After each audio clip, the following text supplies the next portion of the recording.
رب زدني علما رب زدني علما. الحمد لله نحمده ونستعينه ونستغفره ونعوذ بالله من شرور أنفسنا ومن سيئات أعمالنا. من يهده الله فلا مضل له ومن يضلل فلا هادي له. وأشهد أن لا إله إلا الله وحده لا شريك له وأشهد أن محمدًا عبده ورسوله. يا أيها الذين آمنوا اتقوا الله حق تقاته ولا تموتن إلا وأنتم مسلمون. يا أيها الناس اتقوا ربكم الذي خلقكم من نفس واحدة وخلق منها زوجها وبث منهما رجالا كثيرا ونساء واتقوا الله الذي تساءلون به والأرحام إن الله كان عليكم رقيبا. يا أيها الذين آمنوا اتقوا الله وقولوا قولا سديدا يصلح لكم أعمالكم ويغفر لكم ذنوبكم ومن يطع الله ورسوله فقد فاز فوزا عظيما. فإن خير الحديث كتاب الله وخير الهدي هدي محمد صلى الله عليه وسلم وشر الأمور محدثاتها وكل محدثة بدعة وكل بدعة ضلالة وكل ضلالة في النار. أعوذ بالله من الشيطان الرجيم. بسم الله الرحمن الرحيم. لقد رضي الله عن المؤمنين إذ يبايعونك تحت الشجرة.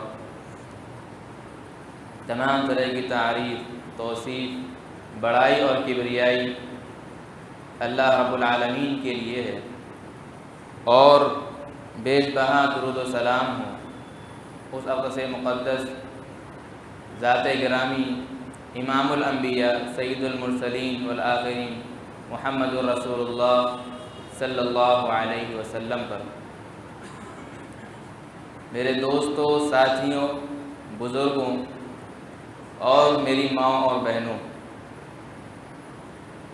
یہ مہینہ ذی الحجہ کا مہینہ ہے، اور اس مہینے میں ایک عظیم ذمہ داری ہم نے اور آپ نے ادا کی ہے۔ اس مہینے میں قربانی ہم میں سے بیشتر لوگوں نے پیش کی ہے، اور یہ مہینہ جس کو حرمت والے مہینوں میں شمار کیا جاتا ہے، حرمت والا مہینہ اس اعتبار سے کہ اس میں قتل و غارت گری نہیں کی جائے گی، خون خرابہ نہیں کیا جائے گا، اس میں کوئی فسق و فجور والے اعمال جس طرح سے دیگر ایام میں دیگر مہینوں میں نہیں کیے جائیں گے، خصوصاً اس میں اس کا زیادہ اہتمام کیا جائے گا۔ لیکن ہم کو تاریخ میں ایسے واقعات بھی ملتے ہیں کہ ان مہینوں کی حرمت کو پامال کیا گیا۔ دشمنان اسلام کی سازشوں میں آ کر، ان کے چنگل میں پھنس کر مسلمانوں کے ہاتھوں اس مہینے کی حرمت پامال ہوئی۔ سامعین کرام، آج کی یہ جو تاریخ ہے اور آج کا یہ جو دن ہے، یہ ہمیں ایک عظیم حادثے اور ایک عظیم سانحے کی یاد دلاتا ہے۔ آج ہی کے دن 18 ذی الحجہ اور جمعہ کے دن ایک عظیم شخصیت، ایک عظیم صحابی، جن کو بہت ہی مظلومانہ انداز میں شہید کر دیا گیا۔ وہ کون سے صحابی ہیں؟ یہ وہ صحابی ہیں جنہیں قرآن السابقون الاولون میں شمار کرتا ہے۔ جن لوگوں نے اسلام پہلے قبول کیا، یہ ان میں شمار کیے جاتے ہیں۔ یہ حضرت عثمان غنی رضی اللہ تعالیٰ عنہ کی ذات بابرکت۔ یہ حضرت عثمان غنی، ہاں یہ وہی عثمان غنی ہیں جن کو داماد رسول کہا جاتا ہے، جن کی زوجیت میں محمد رسول اللہ صلی اللہ علیہ وسلم کی ایک نہیں بلکہ دو بیٹیاں ہیں۔ یہ وہی عثمان غنی ہیں کہ جن کی حیا کے چرچے صرف زمینوں پر نہیں بلکہ آسمان کے فرشتوں میں بھی ان کی حیا کے تذکرے اور قصیدے گائے جاتے ہیں۔ یہ وہ عثمان غنی، یہ وہ عثمان غنی جن سے خود رسول اللہ صلی اللہ علیہ وسلم حیا کرتے تھے۔ یہ وہ عثمان غنی ہیں جن کو ایک مرتبہ نہیں بلکہ کئی مرتبہ اللہ کے رسول صلی اللہ علیہ وسلم نے جنت کی بشارت دی۔ یہ وہ عثمان غنی ہیں جن کو آج کے دن اور آج ہی کی تاریخ میں مظلومانہ انداز میں شہید کر دیا گیا۔ اگر یہ کہا جائے تو کوئی مذائقہ نہ ہوگا کہ تاریخ اسلام میں اگر کسی کو سب سے زیادہ مظلومانہ انداز میں اور تڑپا تڑپا کر شہید کیا گیا تو وہی ہے عثمان غنی رضی اللہ تعالیٰ عنہ کی ذات ہے۔ آئیے حضرت عثمان غنی رضی اللہ تعالیٰ عنہ کے تعلق سے کچھ باتیں ہم جاننے کی کوشش کرتے ہیں اور ان کے تعلق ان کے لیے اپنے دل میں ان کا مقام بلند کرنے کی کوشش کرتے ہیں۔ صحیح بخاری کی روایت ہے، آپ شہید تو ہوئے، رسول اللہ صلی اللہ علیہ وسلم نے آپ کے شہید ہونے سے پہلے ہی یہ پیشین گوئی کر دی تھی۔ آپ کے شہید ہونے سے پہلے ہی رسول اللہ صلی اللہ علیہ وسلم نے جس طرح سے عمر رضی اللہ تعالیٰ عنہ کو شہید کہا، اسی طرح ہے کہ عثمان غنی رضی اللہ تعالیٰ عنہ کو بھی شہید ہونے سے پہلے ہی شہید کا لقب مل چکا تھا۔ صحیح بخاری کی روایت ہے، رسول اللہ صلی اللہ علیہ وسلم احد پہاڑ پر چڑھتے ہیں، آپ کے ہمراہ ابو بکر صدیق رضی اللہ تعالیٰ عنہ ہیں۔ تمام انبیاء کے بعد سب سے افضل ترین جو ذات ہے وہ ابو بکر صدیق رضی اللہ تعالیٰ عنہ کی ذات ہے۔ ابو بکر صدیق آپ کے ساتھ ہیں، عمر رضی اللہ تعالیٰ عنہ آپ کے ساتھ ہیں، عثمان غنی رضی اللہ تعالیٰ عنہ آپ کے ساتھ ہیں، اور جیسے ہی پہاڑ پر چڑھتے ہیں احد پہاڑ میں لرزہ پیدا ہو جاتا ہے، وہ ہلنے لگتا ہے۔ بخاری کے الفاظ ہیں، رسول اللہ صلی اللہ علیہ وسلم فرماتے ہیں اثبت احد، اے احد تو تھم جا، ٹھہر جا، فإنما علیک نبی وصدیق وشہیدان، تجھ پر ایک نبی ہے اور ایک صدیق ہے اور 2 شہید ہیں۔ حضرت عثمان غنی رضی اللہ تعالیٰ عنہ کا رسول اللہ صلی اللہ علیہ وسلم نے پہلے سے ہی شہید کا درجہ دے دیا تھا، اور جب صلح حدیبیہ کے موقع پر رسول اللہ صلی اللہ علیہ وسلم کو مکہ میں داخل ہونے سے روک دیا گیا تو یاد کریے کہ اپنا مشیر، اپنا سفیر اور اپنا نمائندہ رسول اللہ صلی اللہ علیہ وسلم نے کس کو بنایا؟ عثمان غنی رضی اللہ تعالیٰ عنہ کو بنایا۔ اپنا سفیر اور نمائندہ بنا کر گفت و شنید کرنے کے لیے، بات چیت کرنے کے لیے عثمان غنی رضی اللہ تعالیٰ عنہ کو مکہ روانہ کیا، اور ان کو آنے میں تھوڑی تاخیر ہوئی۔ ادھر یہ افواہ اڑ گئی کہ عثمان غنی شہید کر دیے گئے، مکہ میں آپ کو شہید کر دیا گیا۔ یہ سننا تھا کہ رسول اللہ صلی اللہ علیہ وسلم اتنے غمزدہ ہوئے، نہ آؤ دیکھا نہ تاؤ، فوراً درخت کے نیچے جمع ہوئے، اور اس وقت صحابہ کرام کی تعداد تقریباً 1400 سے زائد تھی، اور آپ نے اپنا ہاتھ پھیلایا اور کہا آؤ کون حضرت عثمان کی موت پر بیعت کرتا ہے، حضرت عثمان کی موت کا بدلہ لیے بغیر ہم واپس نہیں جائیں گے۔ اس واقعے سے ایک نقطہ یہ بھی معلوم ہوتا ہے کہ رسول اللہ صلی اللہ علیہ وسلم عالم الغیب نہیں تھے۔ جو لوگ یہ کہتے ہیں کہ رسول اللہ صلی اللہ علیہ وسلم عالم الغیب تھے، وہ اس سے عبرت اور نصیحت لیں۔ اگر آپ عالم الغیب ہوتے تو آپ کہہ دیتے کہ آپ کیوں فکر کر رہے ہیں عثمان کی، عثمان تو مکے میں ٹہل رہے ہیں، گھوم رہے ہیں، کوئی پریشانی نہیں انہیں۔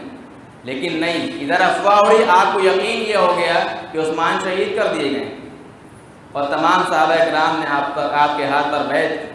جب سب نے بیعت کر لی تو آخر میں یہ کس صحابی کو مقام ملا؟ اللہ کے رسول صلی اللہ علیہ وسلم نے خود حضرت عثمان غنی رضی اللہ تعالیٰ عنہ کی نیابت کرتے ہوئے اپنا ہاتھ بڑھایا، ہاتھ ہی ید عثمان، یہ عثمان کا ہاتھ ہے۔ ایسا مقام کس صحابی کو ملا؟ خود رسول اللہ صلی اللہ علیہ وسلم جس کی نیابت کر رہے ہوں، جس کی طرف سے اپنا ہاتھ بڑھا رہے ہوں، یہ وہ عثمان غنی رضی اللہ تعالیٰ عنہ کی شہادت کا آج دن ہے۔ حضرت عثمان غنی رضی اللہ تعالیٰ عنہ اتنے باحیا کہ خود رسول اللہ صلی اللہ علیہ وسلم آپ سے حیا کرتے تھے۔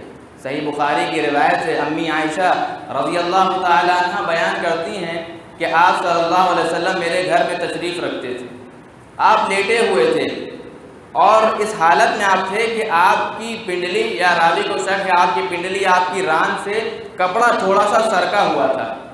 اسی حالت میں ابوبکر صدیق رضی اللہ تعالیٰ عنہ دروازے پر دستک دیتے ہیں، اجازت طلب کرتے ہیں، آپ کو اجازت دی جاتی ہے، آپ آتے ہیں، بات چیت کرتے ہیں۔ اللہ کے رسول صلی اللہ علیہ وسلم اسی حالت میں جس طرح لیٹے تھے اسی حالت میں بات چیت کرتے ہیں۔ پھر عمر رضی اللہ تعالیٰ عنہ دستک دیتے ہیں، اجازت طلب کرتے ہیں، اجازت دی جاتی ہے، آپ صلی اللہ علیہ وسلم حضرت عمر سے بھی اسی حالت میں بات کرتے ہیں اس طرح پہلے بات کرتے ہیں۔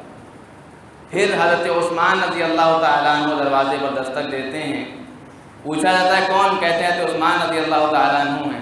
اللہ کے نبی صلی اللہ علیہ وسلم اٹھ کے بیٹھ جاتے ہیں اور بڑے سلیقے سے بیٹھتے ہیں اور اپنے کپڑے کو پیر پر ڈھانک لیتے ہیں، اور پھر حضرت عثمان رضی اللہ تعالیٰ عنہ تشریف لاتے ہیں، آپ ان سے بات چیت کرتے ہیں، اس کے بعد وہ چلے جاتے ہیں۔ تب حضرت عائشہ رضی اللہ تعالیٰ عنہ پوچھتی ہیں، اے رسول اللہ صلی اللہ علیہ وسلم کیا ماجرا ہے؟ یہ امتیازی سلوک کی کیا وجہ ہے؟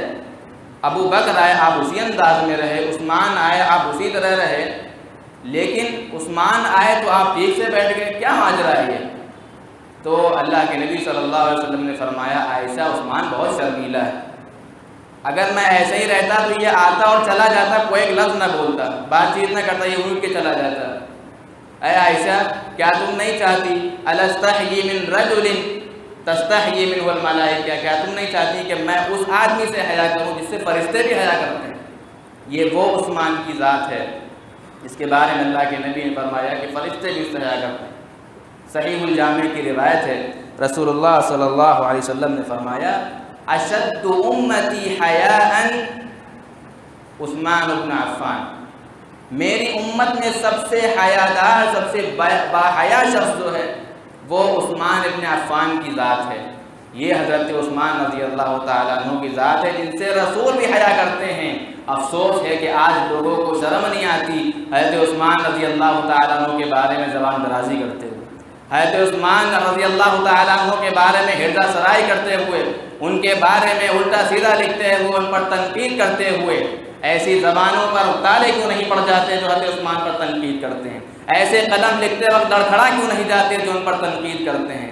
جن سے رسول اللہ صلی اللہ علیہ وسلم حیا کرتے ہیں، آپ کو ان کے بارے میں لکھنے سے، ان پر تنقید کرنے سے حیا اور شرم کیوں نہیں آتی؟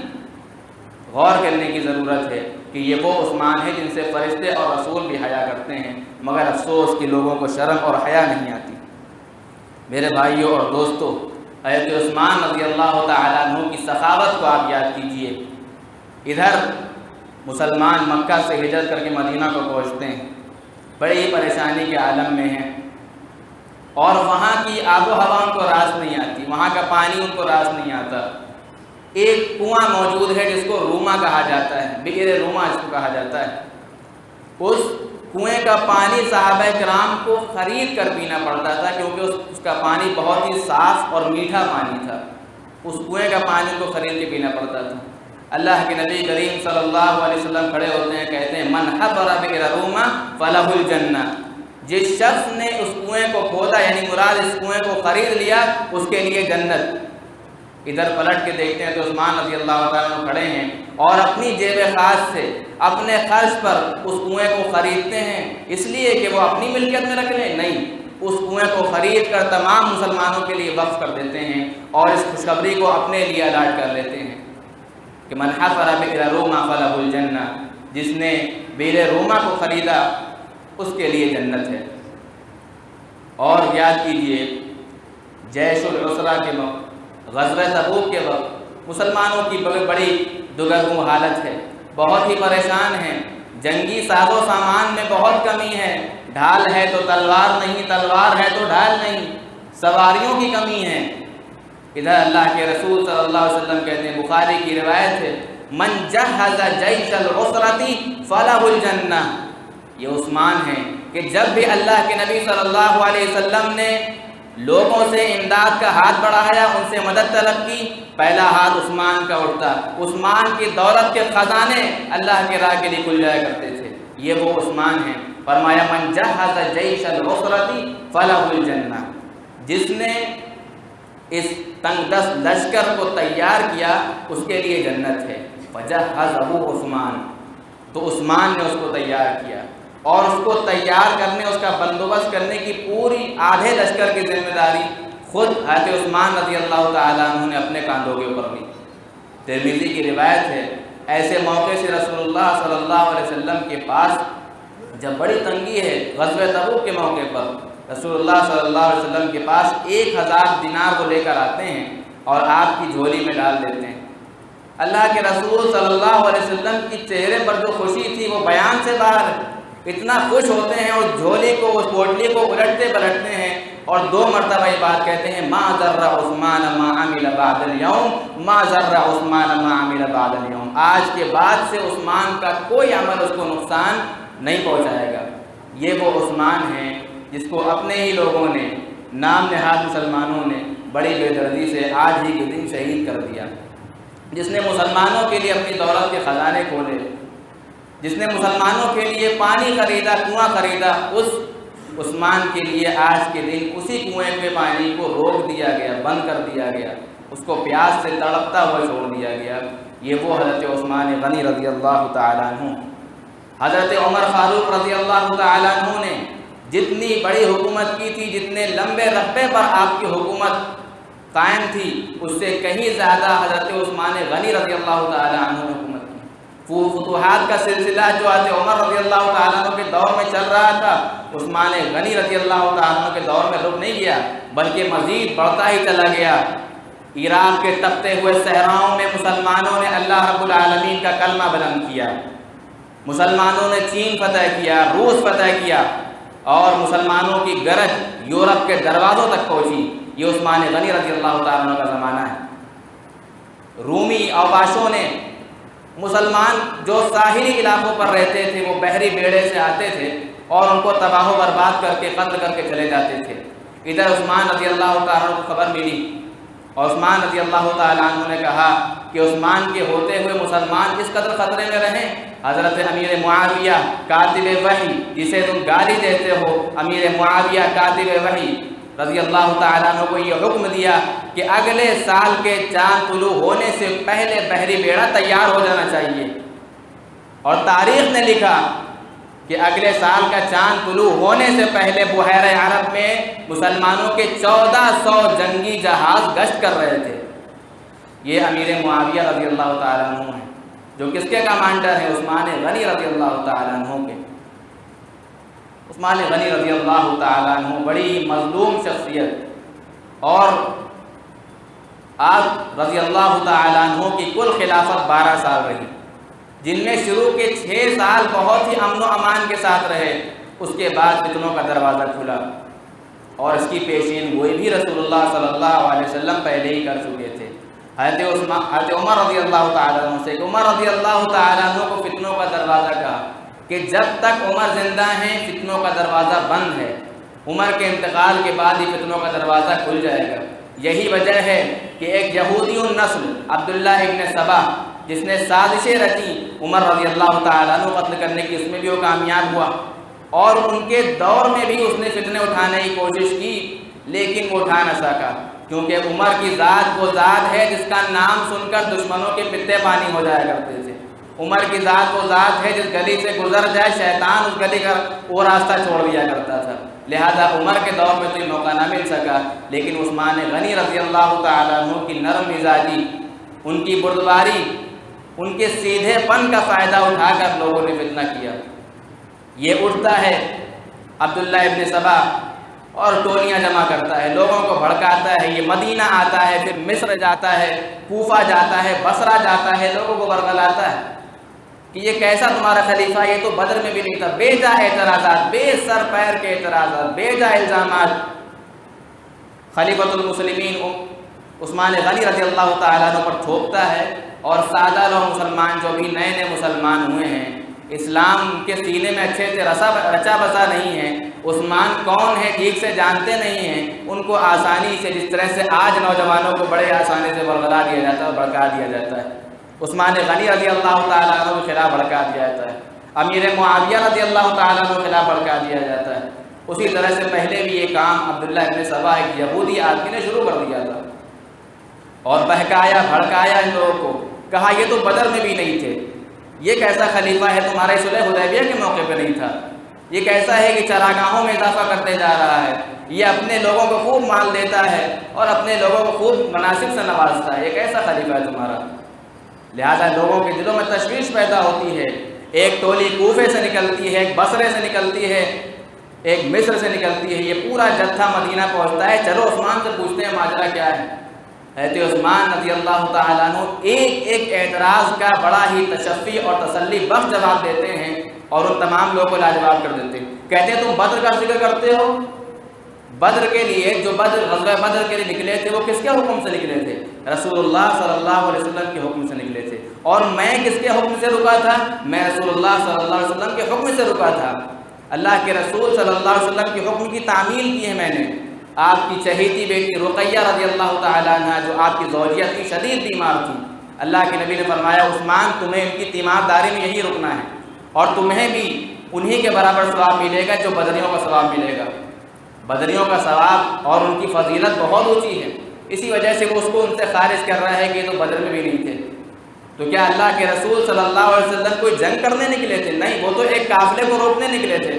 انہیں کیا معلوم تھا کہ اللہ رب العالمین ان کا مقابلہ ایک ایسی فوج سے کروانے جا رہا ہے جو بڑے ہی ساز و سامان کے ساتھ آ رہی، بڑے ہی تم تراک کے ساتھ چلی آ رہی ہے۔ لہذا عثمان غنی رضی اللہ تعالیٰ عنہ رسول اللہ صلی اللہ علیہ وسلم کی تعمیل اور حکم کی تعمیل میں رکے، اس اعتراض کا جواب دیا۔ یہ بہت تفصیلی بات ہو جائے گی، سارے اعتراضات کے عثمان غنی رضی اللہ تعالیٰ عنہ نے جواب دیا۔ تم صلح حدیبیہ کی بات کرتے ہو، صلح حدیبیہ کے موقع پر نہیں تھے؟ پوچھو لوگوں سے کہ صلح حدیبیہ میں جو بیعت رضوان ہوئی تھی، جو بیعت کی گئی تھی، وہ کس کی موت پر بیعت کی گئی تھی؟ وہ عثمان غنی میری موت پر بیعت کی گئی تھی۔ کہتے ہیں صلح حدیبیہ کے موقع پر نہیں تھے۔ کہتے ہیں چراگاہوں میں اضافہ کر دیا، یہ عمل تو خود عمر رضی اللہ تعالیٰ عنہ نے شروع کیا تھا۔ ان کے دور میں بیت المال میں جانوروں کا اضافہ ہوا، آپ نے چراگاہ مزید بڑھا دی۔ میرے دور میں اضافہ ہوا جانوروں کا، میں نے مزید بڑھا دیا، میں نے کون سا غلط کام کیا؟ اس طرح سارے اعتراضات کا جواب دیا اور پھر وہ کیا کر سکتے تھے؟ تو عثمان رضی اللہ تعالیٰ عنہ سے راضی ہوئے، خوش ہوئے اور خوشی خوشی واپس چلے گئے۔ قصور نکالنے آئے تھے، الزام لگانے آئے تھے، لیکن وہ خالی ہاتھ چلے گئے۔ یہ عذر امتحان جذب دل کیسا نکل آیا، میں الزام اس کو دیتا تھا، قصور اپنا نکل آیا۔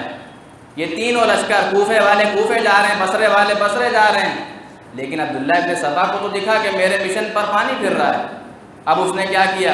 تاریخ نے اس کو لکھا کہ مصر جو لشکر واپس جا رہا تھا، جو ٹولی واپس جا رہی تھی، اس میں ایک گھڑ سوار کبھی آگے ہو رہا ہے، کبھی پیچھے ہو رہا ہے، کبھی دائیں ہو رہا ہے، کبھی بائیں ہو رہا ہے، اپنی نقل و حرکت سے وہ اپنے آپ کو گرفتار کرنے کا ثبوت دے رہا ہے۔ لوگ اس کو دبوچتے ہیں، پکڑتے ہیں، کیا ماجرا ہے؟ اس کی تلاشی لی جاتی ہے تو اس کے پاس سے ایک خط برآمد ہوتا ہے، اور یہی خط ہے جس سے حضرت عثمان رضی اللہ تعالیٰ عنہ کی مظلومانہ شہادت کی داستان کی شروعات ہوتی ہے۔ اس خط کے اندر لکھا ہوتا ہے کہ عثمان غنی رضی اللہ تعالیٰ عنہ کی جانب سے یہ خط ہے گورنر مصر کی طرف کہ جیسے ہی یہ ٹولی پہنچے فوراً ان کو قتل کر دینا، ان کو مار دینا۔ کیا یہ خط عثمان رضی اللہ تعالیٰ عنہ نے لکھا تھا؟ ہرگز نہیں۔ حضرت عثمان رضی اللہ تعالیٰ عنہ نے یہ خط ہرگز نہیں لکھا تھا۔ آج جس طرح سے اس ٹیکنالوجی کے زمانے میں بڑے بڑے لوگوں کے اکاؤنٹ لوگ ہیک کر لیتے ہیں، بہت سے کیمرے لگے ہوئے تو ہر جگہ پکڑ ہو جاتی ہے، وہ تو یہ زمانہ نہیں تھا۔ بڑی آسانی سے ان لوگوں نے کوشش کی، ان لوگوں نے آپ کی مہر بھی چرائی، جس کاغذ پہ آپ لکھتے تھے وہ بھی چرایا، برآمد کیا اور اس پر حضرت عثمان کی جانب سے لکھ کر بھیجا۔ بس یہی وجہ تھی، وہ بڑے غصے میں واپس لوٹے کہ ہم تو خوشی خوشی واپس جا رہے تھے، عثمان تو ہم کو مارنے کا حکم دے رہے۔ فوراً واپس آتے ہیں، فوراً واپس آتے ہیں۔ صرف مصر والے آ رہے ہیں، کوفے والے کو واپس آنے کی کیا ضرورت تھی؟ بصرہ والے کو واپس آنے کی کیا ضرورت تھی؟ وجہ یہی ہے کہ ان کے ذہنوں میں ایسا زہر بو دیا گیا تھا، ایسا زہر گھول دیا گیا تھا کہ عثمان غنی کو یا تو معزول کرو یا تو قتل کر دو۔ لہذا سارے لوگ واپس آتے ہیں، بات لمبی ہو جائے گی، اور پھر حضرت عثمان غنی رضی اللہ تعالیٰ عنہ کے گھر کا محاصرہ کر لیتے ہیں اور 40 دن تک آپ کا حقہ پانی بند کر دیتے ہیں۔ اس کنویں کا پانی جس کو اپنی جیب خاص سے عثمان غنی نے خریدا تھا، اس پانی کو روک دیا جاتا ہے۔ حضرت علی رضی اللہ تعالیٰ عنہ کی والہانہ محبت آپ سے دیکھیے، آپ کو معلوم ہوتا ہے فوراً مشکیزہ لے کر پانی لے کر حضرت عثمان غنی رضی اللہ تعالیٰ عنہ کی طرف پڑھتے ہیں، اور یہ بدبخت تیر سے مار کر اس گھڑے کو مشکیزے کو نیچے گرا دیتے ہیں۔ حضرت علی رضی اللہ تعالیٰ عنہ عثمان غنی تک پیغام پہنچواتے ہیں، یا کسی روایت میں ہے کہ اپنا امامہ بلند کرتے ہیں تاکہ عثمان تک یہ بات پہنچ جائے کہ علی خاموش نہیں بیٹھا۔ اگر عثمان پیاسا ہے تو علی پانی لے کر آ رہا تھا، لیکن بدبختوں نے اس مشکلے کو توڑ دیا۔ حضرت علی رضی اللہ تعالیٰ عنہ اپنے لخت جگر حضرت حسن و حسین کو گھر میں بیٹھنے نہیں دیتے ہیں، یہاں کہاں بیٹھے ہو جاؤ، اور عثمان غنی رضی اللہ تعالیٰ عنہ کے دروازے پر پہرا دو جا کے۔ ایک بال بھی حضرت عثمان غنی کا بیکار نہیں ہونا پائے، ان کو نقصان بالکل نہ پہنچنے پائے۔ جتنے بھی کبار بڑے بڑے صحابہ کرام تھے، ایک تو ان سازش کرنے والوں نے موقع ایسا چنا تھا کہ کوئی کچھ کر نہ سکے، حج کا موسم چنا۔ بیشتر صحابہ کرام جو ہیں وہ حج کے لیے نکلے ہوئے تھے، اور جو صحابہ موجود تھے ان کی اولادیں عثمان غنی رضی اللہ تعالیٰ عنہ کے گھر کے باہر پہرا دے رہی تھیں۔ حضرت حسین، حضرت حسن رضی اللہ عنہما، خود ابو ہریرہ رضی اللہ تعالیٰ عنہما تلوار باہر نکالے کھڑے ہوئے ہیں، اگر عثمان تک پہنچنا ہے تو پہلے حسن کا سینہ چاک کرو، عثمان تک پہنچنا ہے تو حسین کا سینہ چاک کرو، عثمان تک پہنچنا ہے تو ابو ہریرہ کی لاش سے گزر کر جاؤ، تب عثمان تک پہنچ پاؤ گے۔ عثمان رضی اللہ تعالیٰ عنہ بالا خانے پہ آتے ہیں، چھت پہ آتے ہیں اور لوگوں کو مخاطب کرتے ہیں، بہت ہی لمبی تفسیر کے ساتھ ان کو سمجھاتے ہیں کہ میں وہ عثمان نہیں ہوں جس کو بارہا اللہ کے رسول صلی اللہ علیہ وسلم نے جنت کی خوشخبری دی، میں وہ عثمان نہیں ہوں جس نے کنواں خریدا۔ لمبی تفسیر کے ساتھ ان کو مخاطب کرتے ہیں، اور اس کے بعد پھر اپنے لوگوں سے جو یہاں ان کی پہرے داری دے رہے ہوتے ہیں وہ تیار ہیں کہ آپ عثمان حکم دے فوراً کو یہاں سے مار کے بھگائیں، لیکن حضرت عثمان رضی اللہ تعالیٰ تاریخ میں ایسا کوئی کردار آپ کو نہیں ملے گا۔ عثمان کہتے ہیں کیا تم لوگ مجھے خلیفہ تسلیم کرتے ہو؟ سب کہتے ہیں جی ہاں میں آپ کو خلیفہ تسلیم کرتا ہوں۔ کہا لا یراق الدم من اجلی، تو جان لو کہ میری وجہ سے خون کا ایک قطرہ یہاں نہیں بہے گا۔ یہ عثمان ہے جو مالداری میں بھی غنی ثابت ہوا، یہ وہ عثمان ہے جو تمام لوگوں کا خون نہ بہے، کسی کی جان نہ جائے، اپنی جان کو قربان کرنے میں بھی غنی ثابت ہوا۔ عثمان غنی کو یہ اندازہ ہو گیا کہ اب مجھے شہید کر دیا جائے گا، لہٰذا اپنی بیوی سے کہا کہ میں آج روزے سے ہوں۔ بیوی کہتی ہیں نائلہ کہ آپ روزے سے گھر میں کچھ کھانے پینے کو نہیں ہے؟ کہا میں نے آج خواب میں دیکھا ہے کہ رسول اللہ صلی اللہ علیہ وسلم اور ابو بکر ساتھ میں ہیں، عمر ساتھ میں ہیں، رسول اللہ صلی اللہ علیہ وسلم مجھ سے کہتے ہیں کہ عثمان آج کا افطار تو ہمارے ساتھ کرنا، ہم تمہارا انتظار کر رہے ہیں۔ تو یہ عثمان غنی رضی اللہ تعالیٰ عنہ، اگر ان کی کس طرح سے ان کو شہید کیا جائے، شہید کیا گیا، اگر اس کو بیان کیا جائے تو تاریخ کی چیزیں نکل جائیں، کتنی بے دردی سے وہ لوگ چھت کے راستے سے بھاگ کر آتے ہیں اور حضرت عثمان غنی رضی اللہ تعالیٰ عنہ کو شہید کر دیتے ہیں۔ آج جو لوگ حضرت عثمان غنی رضی اللہ تعالیٰ عنہ پر تبرہ کرتے ہیں، اول فول بکتے ہیں، نکتہ چینی کرتے ہیں، ان کو اپنے ایمان کی خیر منانے کی ضرورت ہے۔ یہ وہ عثمان ہے جس سے رسول اللہ صلی اللہ علیہ وسلم نے اپنا داماد بنایا، یہ وہ عثمان ہے جس سے خود اللہ رب العالمین راضی ہو گیا۔ آپ کو حیا نہیں آتی عثمان غنی رضی اللہ تعالیٰ عنہ پر نکتہ چینی کرتے ہوئے؟ لہذا یہ وہ لوگ ہیں جن کے ذریعے سے ہم تک قرآن پہنچا، جن کے ذریعے سے ہم تک رسول اللہ صلی اللہ علیہ وسلم کی احادیث پہنچی۔ ہمارا یہ ایمان ہے، ہم اہل بیت کی محبت کو اور تمام صحابہ کرام کی محبت کو دین اور ایمان کا حصہ سمجھتے ہیں، اسی طرح ہم تمام صحابہ کرام سے اور تمام اہل بیت سے بغض اور نفرت کو کفر اور طغیان اور سرکشی سمجھتے ہیں اور نفاق سمجھتے ہیں۔ یہ ہمارا عقیدہ ہے۔ لہذا ابو زرعہ رازی رحمۃ اللہ علیہ کا بہترین قول الکفایہ میں موجود ہے، کہتے ہیں کہ جب تم کسی ایسے آدمی کو دیکھو کہ جب وہ صحابہ کرام کسی صحابہ کرام کی تنقیص کر رہا ہو، ان میں ان کے کیڑے نکال رہا ہو، کمی نکال رہا ہو، تو جان لو کہ وہ شخص زندیق ہے، اور زندیق کا اسلام سے کوئی تعلق نہیں۔ کیوں؟ کیونکہ رسول اللہ صلی اللہ علیہ وسلم ہمارے نزدیک حق ہیں، قرآن ہمارے نزدیک حق ہے، اور ہم تک یہ قرآن رسول اللہ صلی اللہ علیہ وسلم کی تعلیمات احادیث پہنچانے والے یہی صحابہ کرام ہیں۔ لہذا یہ چاہتے ہیں کہ ہمارے صحابہ کرام یہ جو ہمارے گواہ ہیں ان کو مجروح کر دیں۔ جب ان کی ذات کو مجروح کر دیں گے، مشکوک بنا دیں گے، تو قرآن بھی مشکوک ہو جائے گا، احادیث رسول صلی اللہ علیہ وسلم بھی مشکوک ہو جائے گی۔ لہذا یہ لوگ اس کے زیادہ مستحق ہیں کہ ان کی جرح کی جائے، کہ یہ رسول اللہ صلی اللہ علیہ وسلم کے صحابہ کی جرح کریں۔ لہذا یہ عثمان غنی رضی اللہ تعالیٰ عنہ ہیں۔ اخیر میں اللہ رب العالمین سے دعا کرتے ہیں کہ اللہ رب العالمین ہمارے دلوں میں رسول اللہ صلی اللہ علیہ وسلم کی، اللہ رب العالمین کی محبت پیدا کر دیں، ہمارے دلوں میں رسول اللہ صلی اللہ علیہ وسلم کے ساتھیوں کی محبت پیدا کر دے، خلفائے راشدین اہل بیت اور تمام صحابہ کرام رضی اللہ تعالیٰ عنہ کی محبت ہمارے دل میں جاگزی کر دے۔ ہمارے دل میں اگر کسی صحابی کے تعلق سے ادنا بھی کوئی شائبہ ہے اس طرح کا جس سے ہمارے ایمان میں خلل آئے، اللہ رب العالمین ہمارے سینے کو پاک کر دے۔ اللہ رب العالمین ہمیں ایسے فتنوں سے محفوظ رکھے جس سے ہمارے ایمان کا سودا ہو جائے۔ اللہ رب العالمین سے دعا ہے کہ اللہ رب العالمین ہم میں سے جو بیمار ہیں اللہ رب العالمین ان کو شفاء کاملہ عاجلہ عطا فرما۔ اللہ رب العالمین ہم میں سے جو مقروض ہیں اللہ رب العالمین ان کے لیے کوئی آسان سی سبیل پیدا فرما دے کہ ان کا قرض دور ہو جائے۔ ہم میں سے جو وفات پا چکے ہیں، انتقال کر چکے ہیں، اللہ رب العالمین ان کی مغفرت فرما۔ اللہ رب العالمین جس طرح سے ہم یہاں تیری بارگاہ میں اکٹھے ہیں، اللہ رب العالمین ہم کو جنت میں بھی اسی طرح سے اکٹھا کر، اور صحابہ کرام کے ساتھ ہمارا معاملہ کر۔ ہمیں ان لوگوں میں سے نہ بنا جو صحابہ کرام پر انگشت نمائی کرتے ہیں، جو صحابہ کرام پر تبرہ بازی کرتے ہیں، جو صحابہ کرام پر انگلیاں اٹھاتے ہیں۔ اللہ رب العالمین ہمارا معاملہ صحابہ کرام کے ساتھ فرما، جنہوں نے اپنی جان، اپنا مال، سب کچھ رسول اللہ صلی اللہ علیہ وسلم کے لیے، اللہ رب العالمین کے لیے تج دیا، قربان کر دیا۔ اللہ رب العالمین ہمیں ان میں شمار فرما، آمین۔